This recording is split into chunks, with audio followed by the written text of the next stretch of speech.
दोस्तों, अन्नपूर्णा भंडार के रिगार्डिंग एक नया अपडेट आया है जो हमारे वेस्ट बंगाल के नए सीएम जी ने बताया है।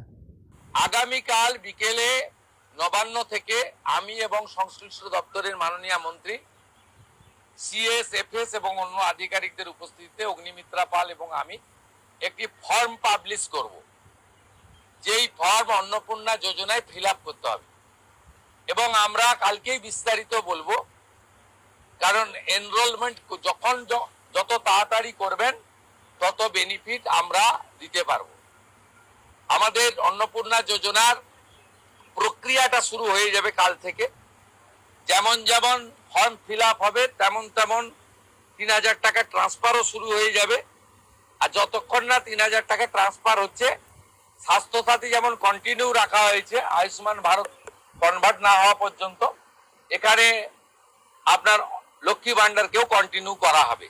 বিস্তারিত কালকে আপনারা জানতে পারবেন, ফর্মের কপিও আপনারা কালকে পাবেন।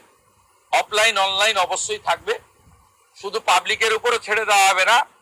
বিধায়করা নিজ উদ্যোগে ফর্ম ফিল আপ করাবেন এবং সরকারও বিডিওদের নেতৃত্বে প্রত্যেক বাড়িতে বাড়িতে ফর্ম ফিল আপের জন্য সহযোগিতা করার জন্য লোক পাবেন। এবং মাথায় রাখতে হবে, ভারতীয়রাই কেবলমাত্র এই সুযোগ পাবেন, অভারতীয়রাই সুযোগ পাবেন না। ভারতবর্ষের সরকারের টাকা বাংলাদেশ থেকে আসা অবৈধ অনুপ্রবেশকারীদের দেওয়ার জন্য নয়, এটা খুব ক্রিস্টাल क्लियर। तो जैसे आपने देखा, हमारे वेस्ट बंगाल के नए सीएम ने बताया कि आप कल से आप सबका फॉर्म डिस्ट्रीब्यूशन स्टार्ट हो जाएगा, जिसके लिए बहुत सारे जो ब्लॉक ऑफिसर्स हैं उनको भी इन्फॉर्मेशन दिए गए हैं कि आप सही कर डिस्ट्रीब्यूशन करने के लिए। बाकी इसका कोई डाउट हो तो आप हमें कमेंट करके पूछ सकते हैं। बाकी हमारा टेलीग्राम ग्रुप भी है, आप उसे ज्वाइन कर सकते हैं।